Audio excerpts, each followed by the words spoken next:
A continuación, les mostraré cómo diligenciar el formato de identificación y clasificación de los residuos peligrosos generados. Este corresponde al anexo número 4 de la guía para la implementación de un PEGIRASA en una parroquia. En este sentido, empezamos con la primera casilla, que es la de la parroquia. Pues para este caso vamos a llenar el de la diócesis de la Dorada Guadua, solo por el ejemplo. En el NID colocaremos pues también el NID de la parroquia. En este caso pues estamos colocando el NID de la diócesis y empezamos a diligenciar la tabla. En el número 1, en la columna número 1, tenemos el centro generador. El centro generador corresponde al lugar de la parroquia en el cual se generan los residuos. Esto irá de acuerdo a las actividades realizadas por la parroquia. En segundo lugar, tenemos los residuos peligrosos identificados en cada centro generador.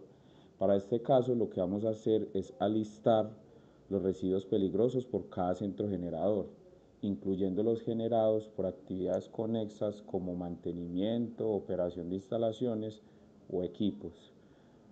Deben recordar que los envases, empaques o embalses que hayan estado contaminados con residuos peligrosos o sustancias químicas peligrosas también son considerados como residuos peligrosos.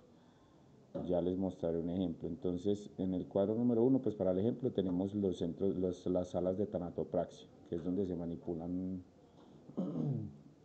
los oxisos. En el número 2 pues tenemos en primer lugar las cuchillas o minoras, en segundo los contaminados con formol como gasas, entre otros, y en tercero tenemos los guantes quirúrgicos. Entonces, por ejemplo, en el caso número 2, pues digamos que el agente contaminante es el formol, pero pues el formol no va a ser nuestro residuo, sino los elementos con los que se haya manipulado, como los guantes o como las gasas o trapos que se utilicen en este proceso. En la columna número 3 tenemos la característica de peligrosidad.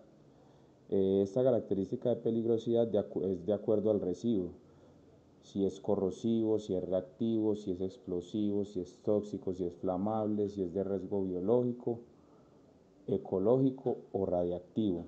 ¿Sí? Pues digamos que para las parroquias lo que más se puede ver son los corrosivos, los reactivos, los tóxicos, los inflamables y los infecciosos. Bueno, y los cortopunzantes pues obviamente. Que estos pues digamos que comparten esa característica de peligrosidad con lo que es tóxico, ¿sí? O de riesgo biológico. Entonces pues en este caso para las cuchillas o minoras tenemos que son cortopunzantes. En la columna número 4 tenemos la corriente del residuo. Pues esa clasificación de las corrientes está asignada de acuerdo al código Y o al código A de las corrientes de los residuos.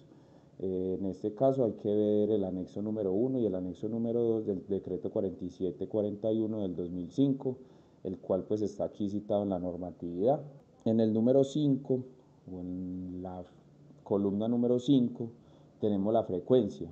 Entonces para el caso de las minoras o cuchillas pues tenemos una frecuencia semanal, le colocamos ahí. Sin embargo pues eso obedecerá a cada actividad que realice cada parroquia y cada cuánto puedan hacer la recolección de estos residuos. En la columna número 6 tenemos la cantidad de material generado, en este caso colocamos 140, que vendrían 100 gramos, ¿sí? Que es la unidad de medida. Y el estado en que se encuentra el residuo, pues para este caso le colocamos estado sólido. Continuamos con los contaminados con formol, que son corrosivos en característica de peligrosidad, que la corriente de este residuo es una corriente Y6, que Y6 viene siendo un residuo de tipo desechos resultantes de la producción, la preparación y utilización de disolventes orgánicos, ¿sí? Continuamos con la columna número 5, que es una frecuencia de recolección semanal. Cantidad, le colocamos 3 en estado líquido y le colocamos que fueron 3 litros, ¿sí? En un periodo de una semana se pudieron recoger 3 litros. Y finalmente tenemos los guantes quirúrgicos, que tienen una característica de peligrosidad infecciosa, que pertenecen a la corriente Y1, que su frecuencia de recolección será a diario, que el estado en que se encuentran estos guantes es estado sólido y que la unidad de medida es en metros cúbicos. Cabe resaltar que es muy importante determinar el volumen de los residuos peligrosos generados, ya que con esto podremos calcular posteriormente la cantidad y el volumen de recipientes que necesita la organización para poderlos almacenar. Bueno, ahora procederé a explicarles la fórmula que tenemos aquí, que es cómo calcular el volumen del recipiente, ¿sí? O el volumen que está ocupando en este caso el residuo peligroso que vamos a almacenar. Entonces, en este momento pues les mostraré dos tipos de recipientes que son los que más se utilizan pues en estos procesos de las parroquias y de los centros de tanatropraxia. Por una parte tenemos los guardianes, que son generalmente rojos, que son de un plástico muy calibrado o grueso, que se llama polipropileno de alta densidad, los cuales vienen de diferentes tamaños, ¿sí? Estos contenedores son en los cuales se disponen las cuchillas, minoras o todos los elementos que pueden ser cortopunzantes y que si entran en contacto con alguien, pues, por un corte o algo, pues pueden generar una contaminación a la persona que los manipula. Entonces este tipo de recipiente está diseñado para que estos elementos no puedan perforarlos, cortarlos o dañarlos, y asimismo tienen una boca redonda muy pequeña para evitar que una vez ingresen los residuos al recipiente pues no vuelvan a salir.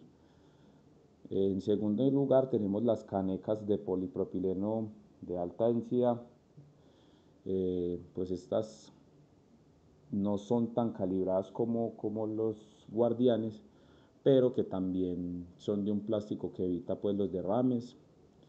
Estas son de color rojo en el caso pues de los elementos contaminados con formol, o lo mismo para los elementos contaminados como con guantes quirúrgicos, mascarillas, tapabocas, gorros, y todo este tipo de elementos que se utilizan para la manipulación de los oxisos o la manipulación de personas en este caso.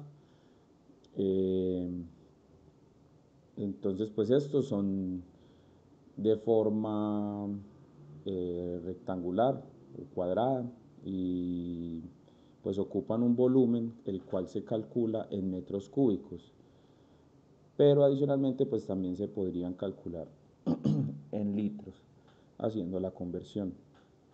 Entonces aquí tenemos la fórmula tanto para cuando es para calcular el volumen de un recipiente, tanto para cuando es cilíndrico como para cuando es rectangular. Entonces, cuando se va a calcular el volumen de un recipiente cilíndrico, se debe calcular a través del diámetro. Entonces tomamos un metro o una regla y medimos de extremo a extremo el tamaño o los centímetros que tiene el recipiente, de extremo a extremo, o sea, de lado a lado, de derecha a izquierda a derecha, pues como para que lo entiendan. Y asimismo vamos a calcular cuál es la altura que están ocupando los residuos en su interior, ¿sí? Entonces, una vez tengamos calculado el diámetro y tengamos la altura que ocupan desde el fondo hasta donde llegan los residuos peligrosos contenidos en el contenedor, entonces aplicamos esta fórmula, que es pi, que pi son 3.1415 por el diámetro al cuadrado. ¿Sí? El diámetro es el primer valor que calculamos, que es de extremo a extremo del recipiente, y lo multiplicamos por la altura. ¿Sí? La altura es HR en este caso, que es la altura que ocupan los residuos dentro del recipiente. Y esto lo dividimos, todo este valor que nos dio aquí, lo dividimos entre 4.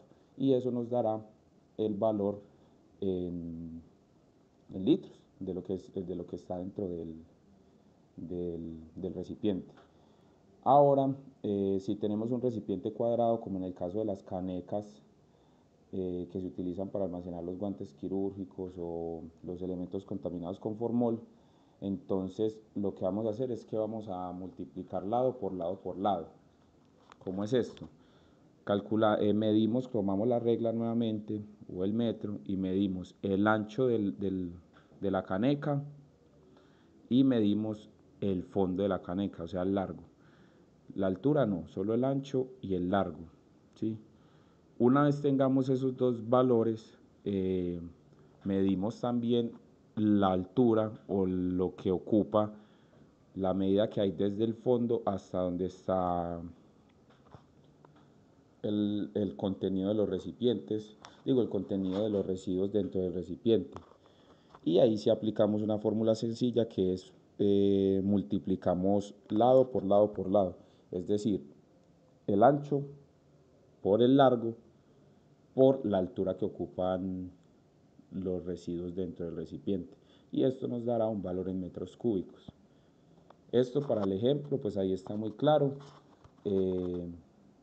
Y a partir de ahí, pues ya empezamos a diligenciar el resto de la tabla. Entonces, que en la casa cural, estos son los residuos que se generan y aplicamos la misma fórmula. Pues generalmente no se generan muchos residuos peligrosos, digamos, en la casa cural.